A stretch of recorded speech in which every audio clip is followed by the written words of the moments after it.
मनीष जी, भगवान जो रामलला विराजमान है नई मूर्ति, उनकी ड्रेस जो आपने तैयार की है, वो कैसी ड्रेस है, कितने दिन में तैयार हुई और क्या है उसमें खास बात?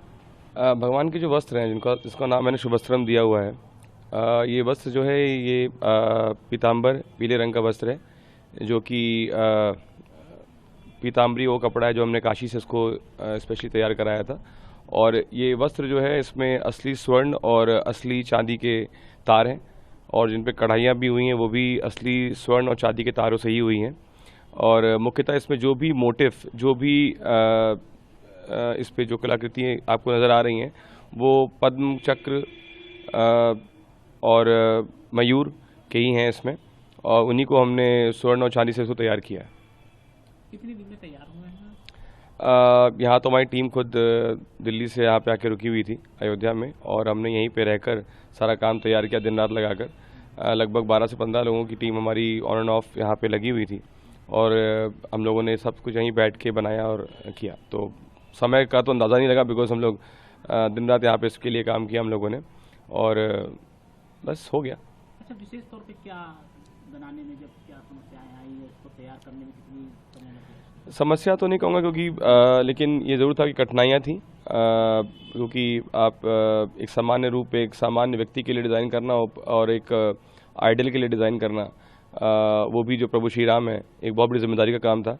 पहला बिंदु ये है कि भगवान की जो प्रतिमा थी, जो प्रतिमा है, उसके मानक हमारे पास में नहीं थे पहले से। वो बाद में हमें जब मूर्ति फाइनल हुई है उसके बाद हमें वो मिले, तो उसके पैटर्न तैयार करना और एक लिमिटेड समय में उसको तैयार करना, वो अपने आप में एक बड़ा चैलेंज था।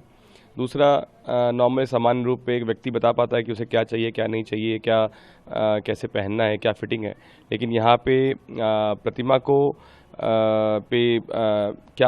क्या अच्छा लगेगा, क्या शोभा देगा, क्या दिखेगा अच्छा, वो एक चयन करना एक मुश्किल काम था। लेकिन ये विषय सिर्फ पोशाक बनाने का नहीं था, ये विषय कपड़े का और डिज़ाइन का नहीं था, ये विषय करोड़ों लोगों की आस्था का था, जो पिछले 500 सालों से अपने प्रभु श्री राम का इंतज़ार कर रहे थे। और जितनी खूबसूरत ये प्रतिमा बनी थी, उसको कॉम्प्लीमेंट करता हुआ, उसको उसके साथ देता हुआ एक पोशाक चाहिए था। तो ये सवाल भी हम रोज़ अपनी प्रार्थना में भगवान से करते थे कि भगवान हमें हमारा मार्गदर्शन करें और एक अच्छा पोशाक बनाने में हमारी मदद करें, तो तभी संभव हो पाया। कितना सौभाग्यशाली मानते हैं आप, पहली रामलला की प्रतिमा जो 500 वर्ष बाद में आज भगवान अपने जगह में विराजमान है, उनकी प्रतिमा आपने बनाई? मैं बिल्कुल अपने आप को बहुत बहुत सौभाग्यशाली मानता हूँ। अपने परिवार का, अपने माता पिता का, अपनी पत्नी का सहयोग जो मुझे मिला, उसके लिए बहुत बहुत आभार। और जो विश्वास मुझ पर माननीय चंपा जी ने दिखाया कि मैं ये कार्य कर पाऊँगा, उसके लिए मैं उनका कोटि कोटि धन्यवाद देना चाहता हूँ कि उन्होंने मुझ पर भरोसा जताया। और क्योंकि एक बहुत बड़ी जिम्मेदारी थी, जहाँ पे 500 साल से लोगों ने अपने मन में, अपने हृदय में एक परिकल्पना कर रखी थी, एक इमेजिनेशन बना रखी थी कि भगवान का रूप ये होगा, भगवान ऐसे दिखेंगे। तो वो एक उसको सामने लाना पोशाक के माध्यम से, वो मेरे लिए बहुत बड़ी जिम्मेदारी का काम था कि किसी को निराशा ना हो, और जो सब लोग देखें वो मनमुग्ध हो जाएं, उनको अच्छा लगे, सुंदर लगे, वो उसका वर्णन करें, जैसा वर्णन हम भगवान श्री राम की कथाओं में सुनते हैं।